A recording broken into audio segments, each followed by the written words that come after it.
আহল একটি চক্ষু রোগের নাম। এই রোগ হলে সেই রোগী যে কোনো জিনিসকে ডবল দেখে থাকে।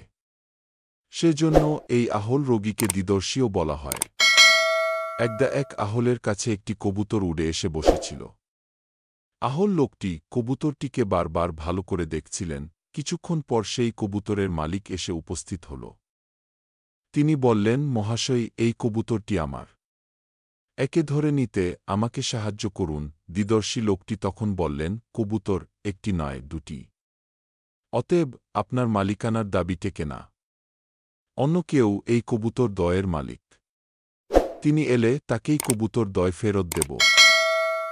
কবুতরের মালিক ভেতরে ভেতরে ক্রুদ্ধ হল এবং কিছু রাগতস্বরে বলল, আচ্ছা, আহলের খপ্পরে পড়েছি দেখছি। দ্বিদর্শী প্রত্যুত্তরে বলেন, অন্যায়ভাবে আমাকে আহল বলছ কেন? আহল হলে কি আমি 4টি কবুতর দেখতাম না?